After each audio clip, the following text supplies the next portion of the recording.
लेकिन यही भाजपा की सरकार कोर्ट में जा करके जो है गड़बड़ करने का काम किया और लगातार 10 महीने तक इन लोगों ने जो कैबिनेट का सिफारिश था कि आरक्षण को नौकरी में डालो उसको नहीं डाला। यानी साफ तौर पे अभी भी इस पे वो चर्चा नहीं करते हैं। साफ दिखलाता है कि भाजपा आरक्षण चोर आरक्षण खोर पार्टी और नीतीश कुमार जी पूरी तरीके से भाजपा ने उनको हाईजैक कर लिया है।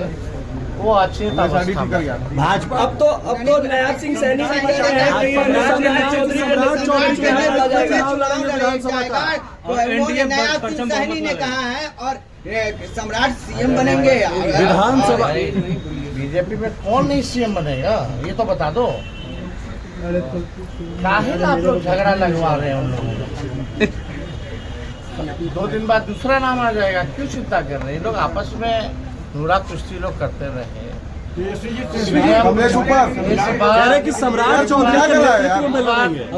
इस बार खटारा गाड़ी जो है की खटारा गाड़ी इस बार बिहार की जनता जो है नए गाड़ी पे सवार करने जा रही है। महागठबंधन राष्ट्रीय जनता दल की सरकार बनने जा रही है। संविधान को बचाने के लिए और लड़ाई कोई लड़ने जा रहे हैं मतलब आप लोग। संविधान को बचाने के लिए बड़ी लड़ाई लड़ने जा हम रहे लोग हैं। खड़े हैं, कोई हाथ तो लगा के देखें। नमस्कार, मैं हूं मुस्कान सिंह और आप देख रहे हैं ट्रेंडिंग न्यूज भारत।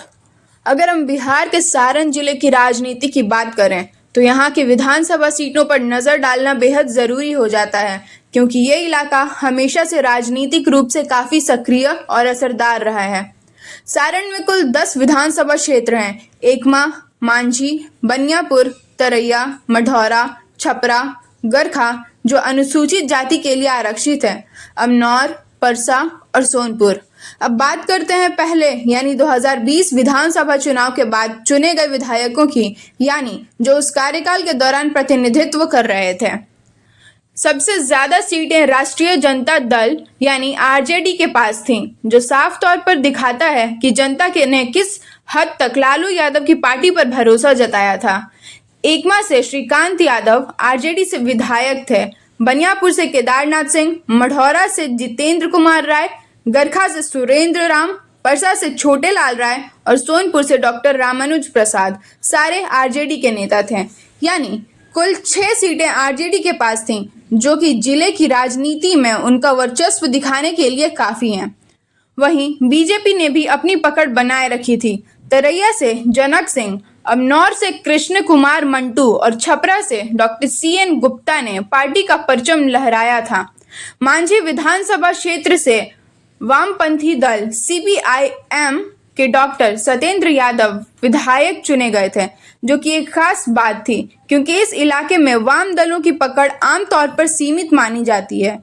तो कुल मिलाकर अगर आप देखा जाए तो आरजेडी के पास सबसे ज्यादा यानी 6 सीटें थीं। उसके बाद बीजेपी के पास 3 और CPIM के पास 1 सीट थी। अब अगर वर्तमान स्थिति की बात करें, यानी अब जब अगला विधानसभा चुनाव पास आ रहा है, अब अगर वर्तमान स्थिति की बात करें यानी अब जब अगला विधानसभा चुनाव पास आ रहा है और लोग अगले विकल्प को लेकर सोच रहे हैं, तो यहाँ की राजनीतिक तस्वीर बहुत ज़्यादा बदली नहीं है। आरजेडी ने अपनी अधिकांश सीटें बचाए रखी हैं और आज भी वही 6 विधानसभा क्षेत्रों में उनका कब्जा है। एकमा में आज भी श्रीकांत यादव विधायक हैं, मढ़ौरा में जितेंद्र राय, बनियापुर में केदारनाथ सिंह, गरखा में सुरेंद्र राम, परसा में छोटे लाल राय और सोनपुर में डॉक्टर रामानुज प्रसाद सारे वर्तमान में भी आरजेडी हैं।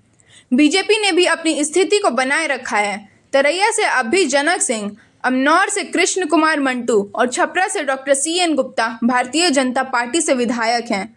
मांझी से CPIM के डॉक्टर सत्येंद्र यादव आज भी विधायक हैं, जो यह दिखाता है कि वहां की जनता ने उन्हें दोबारा मौका दिया है। तो दोनों ही स्थितियों पूर्व और वर्तमान को देखें तो आरजेडी का दबदबा जाहिर है। पहले भी 6 सीटें उनके पास थी और अब भी वही संख्या कायम है। बीजेपी के पास लगातार 3 सीटें रहीं और CPIM ने मांझी से अपनी 1 सीट मजबूती से संभाले रखी है।